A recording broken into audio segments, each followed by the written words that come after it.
Hello mga B! Another cake, another vlog! So, ito na naman po si ate new girl. Manggugulo na naman sa inyong mga notification.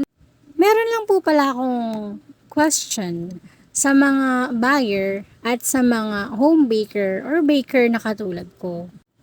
Para sa mga baker po na katulad ko, ang question ko po ay inaalaw nyo po ba yung mga customer nyo na mag-down payment na 50% off or kahit magkano para sa cake na in-order nila sa inyo? Kasi kung ako po yung tatanungin, yes, nag-a-ask po ako ng 50% na down payment. Why? Kasi po, ayoko na po maulit yung mga nagkaroon ako ng reservation na biglang, ay, cancel na lang. Nakabili na ako ng mga gagamitin. Nakapag-layout na ako ng mga printable toppers. Nakabili na ako ng mga toppers online. Tapos biglang ika-cancel. O diga, sinong hindi ba naman maiinis nun? Tao lang naman din ako, marunong din naman po akong mainis. Pero syempre, para naman po sa ikakaunlad ng aking small business, ay kailangan ko pong ng assurance or kasiguraduhan, di ba? Share ko lang po yung naging experience ko sa isa or dalawa, tatlong cancel order na talagang nakakadala. Nag-advance order siya sa akin through online.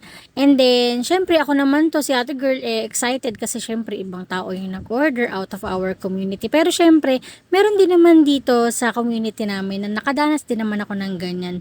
Noong mga panahong hindi pa po ako nag-a-ask ng down payment. Ayun na nga, isang araw na lang yung pagitan para gawin ko yung cake niya. Biglang nag-chat sa akin na ika-cancel na lang daw niya kasi ganto ganyan, ganto ganon. Okay lang naman din sa akin pero syempre, just to be honest with you guys, nakakasama din ng loob. Kasi kaming mga home baker or mga small entrepreneur, kami naglalaan talaga ng mga oras para sa mga ganyang bagay. Ayan ang aming source of income, 'di ba? So, simula no, nadala na ako and then advice din ng aking partner, sabi niya ay dapat mag-ask ka na talaga strictly ng down payment. Pagka hindi half down payment, wag mo i-go. So, ayun po ang naging istorya ng aking down payment. And then, sa mga buyer naman, kayo po ba ay mas gusto nyo po bang nagda-down payment or hindi? Kasi share ko lang, may narinig kasi ako or meron akong nabasa.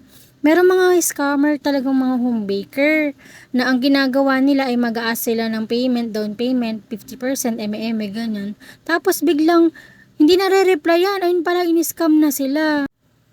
Bigla na daw silang blinak. Ayun. Pero kung ako sa inyo, para hindi kayo ma-scam, andito lang naman si ate girl. Pwedeng-pwede nyo po akong i-PM. Kung meron po kayong mga customized cake na gustong ipagawa, just PM me. Thank you. Bye!